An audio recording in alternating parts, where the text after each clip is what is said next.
Bonjour à toutes et à tous, aujourd'hui on se retrouve dans une nouvelle vidéo. Aujourd'hui je vais faire un point mercato, du mercato hivernal qui se déroulera début janvier à peu près. Et voilà, ça parle de très gros joueurs. Voilà, durant ce trêve international, les journaux et les journalistes ont balancé plein de rumeurs de transfert et on va traiter ça tout de suite. Alors ce fameux joueur qui intéresserait l'AC Milan serait Jonathan David, voilà le fameux joueur de 23 ans du LOSC qui joue en France et qui fait la différence dans le championnat de Ligue 1.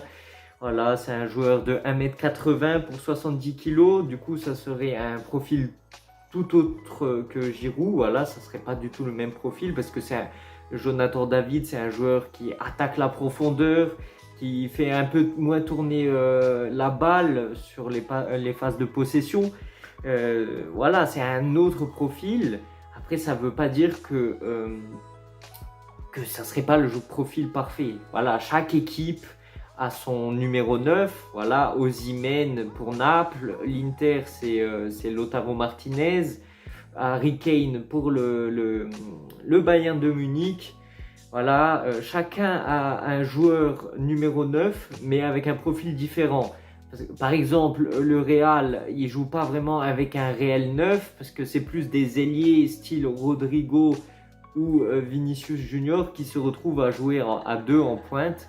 Après, je sais pas, je regarde de temps en temps les formations, mais je regarde pas les matchs. Du coup, moi, quand je vois les formations du Real, c'est ce que je vois. Je vois Vinicius et Rodrigo qui jouent en pointe ou même des fois avec Bellingham derrière les pointes. Ou encore, par exemple, Mbappé au PSG qui joue en pointe. Donc là, ça serait un tout autre joueur. Parce que Giroud, voilà, il commence à se faire vieux. Giroud, c'est un autre profil. C'est un renard des surfaces. C'est quelqu'un qui doit rester dans la surface, recevoir des centres et marquer soit de la tête ou comme il le veut. Voilà, après, il est très bon de la tête. Voilà, Giroud il commence à se faire vieux, 37 ans, donc il faudrait vraiment retrouver une pointe qui ferait vraiment la différence. Surtout là, on a besoin de marquer beaucoup de buts. Voilà, comme des matchs contre Borussia Dortmund, on a mis 0 but, ou Newcastle. Vraiment, ça serait fondamental d'avoir des joueurs comme ça qui soient incisifs, qui soient finisseurs. Parce que Leao, il est très bon, mais ça reste un ailier, c'est pas un numéro 9. On pourrait pas le déplacer numéro 9. Et vraiment, un Leao, Jonathan David et un Pulisic, vraiment, ce serait un trio offensif magnifique à voir. Donc, qu'est-ce qui faciliterait du coup cet achat? Ce serait l'entente entre les deux clubs, Lille et Milan. Voilà, c'est deux clubs qui sont très proches, notamment en termes de mercato. Premièrement, avec le transfert de Leao à l'AC Milan et deuxièmement avec Mike Maignan qui a signé à l'AC Milan. Après, il y a eu d'autres occasions de rapprochement entre Lille et AC Milan, notamment lors du renouvellement de contrat entre Leao et l'AC Milan, parce qu'il y a eu un problème au tribunal entre Leao et le Sporting Portugal. Du coup, Lille devait se mettre d'accord avec l'AC Milan pour payer une amende pour que Leao soit tranquille. Et donc, ça a prouvé encore une fois que ce sont deux équipes qui s'apprécient beaucoup et les propriétaires sont tous les deux américains, il me semble. Enfin, celui de l'AC Milan, c'est sûr, c'est un américain. Mais du coup, ils s'entendent très bien. Donc, ce qui faciliterait aussi cet achat, ça serait le fait que Jonathan David, son contrat finirait en juin 2025. Donc, cet hiver, il lui resterait pas beaucoup de temps de contrat et ce qui ferait que les prix de son transfert baisseraient.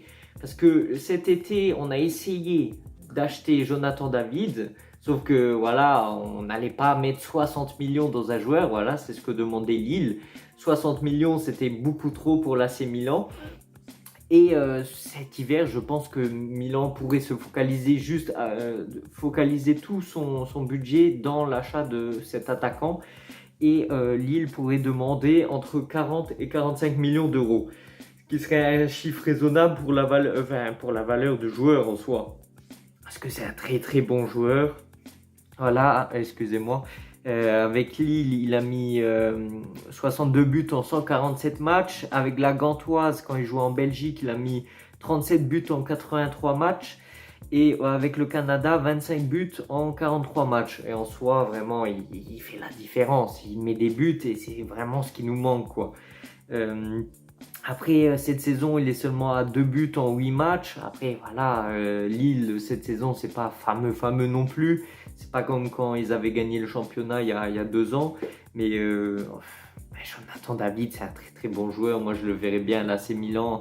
Vraiment, comme je l'ai dit, avec une équipe Mike Maignan. Bon, allez, Kaloulou à droite, charnière centrale, Thio, Tomori, Théo Hernandez. Au milieu de terrain, allez, Loftus-Cheek, Reinders, Ismaël Benasser et le trio offensif de mes rêves, vraiment Leao, Jonathan David et Pulisic. Vraiment, je me régalerai. Vraiment, je serais trop content de le voir sous les couleurs rouge et noir. Après, ça sera un transfert très compliqué à voir ce que nous réservera l'AC Milan pour ce mercato hivernal. Parce que le dernier mercato hivernal, vraiment, on avait acheté 0 joueur, on avait dépensé 0 euros. C'était vraiment honteux. Si on avait acheté un joueur pour 500 000 euros, je crois, un gardien colombien, mais il a servi à rien. Et là, il est en prêt en Angleterre. Donc bon. Très utile, mais là vraiment en espérant qu'il l'achète ce joueur, parce que comme je l'ai dit, chaque grande équipe a son numéro 9 de référence. À la Juventus, ils ont Vlahovic. Vraiment, bon, même s'il n'est pas au top de ses performances à la Juventus, ça reste un très grand joueur. Du coup, l'Inter, Lautaro Martinez, c'est un monstre. Osimhen, pareil, c'est un monstre. Vraiment, j'adore ce joueur, même s'il joue à Naples. C'est un joueur que j'aimerais bien aussi prendre à l'AC Milan. Et après, tous les autres grands clubs en Europe ont des énormes numéros 9. Du coup, moi, j'aimerais bien qu'on fasse de même afin d'augmenter le niveau, quoi. Parce que c'est vraiment pour finaliser cette équipe-là, c'est ce qui nous manque. Avec tout le respect que j'ai pour Giroud, il fait encore la différence, mais c'est un joueur qui commence à être sur la fin. En tout cas, si la vidéo vous a plu, n'hésitez pas à partager, liker, commenter. Et voilà, on se retrouve dans une prochaine vidéo. Ciao, ciao!